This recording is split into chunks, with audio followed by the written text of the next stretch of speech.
以超哥，你而家揸緊呢一架無人機飛緊嘅，咪就係北部都會區嘅新市鎮咯。呢一架無人機你揸得好穩喎。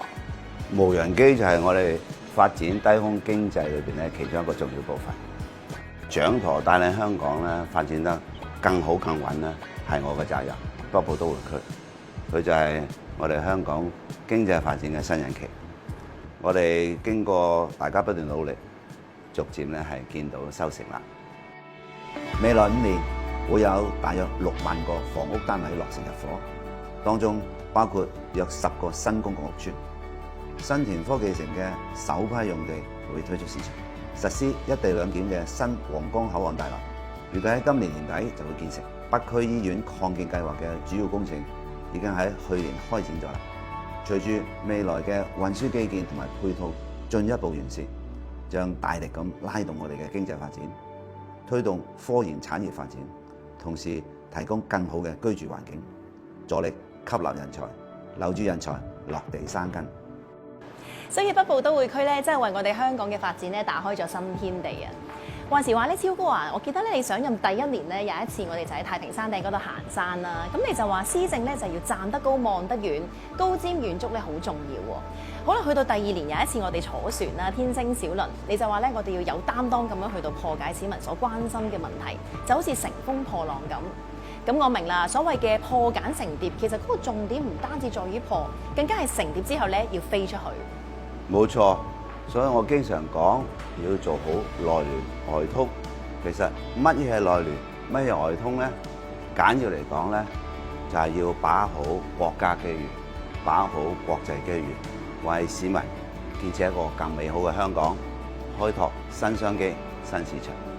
以把握國家機遇為例，我哋推進北部都會區同埋河套深港科技創新合作區發展，同內地優勢互補。並且以創新思維結合市場力量，我哋加快發展國際創新科技中心建設，致力發展低空經濟。我哋進一步推動粵港澳大灣區高質量發展建設，積極融入國家發展大局。咁咩叫國際機遇呢？就係我哋喺世界舞台上揾準自己嘅定位，發揮優勢，把握機遇，綻放光芒。講到綻放光芒咧，其實我哋香港喺好多嘅國際排名上面咧，都係名列前茅嘅喎。係啊，例如香港去年再次被評為全球最自由經濟體，並喺今年世界競爭力年報中再升2位，排名第3。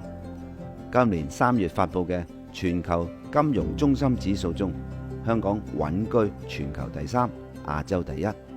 香港擁有5所世界100強大學，積極發展成為國際專上教育樞紐。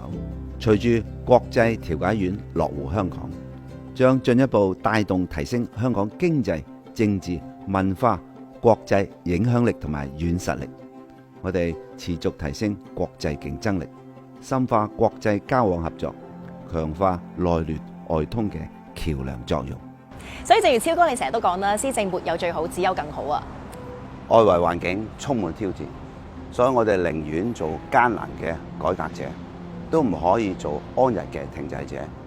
我哋必須繼續努力，以市民嘅利益為依歸，改革創新，識變求變。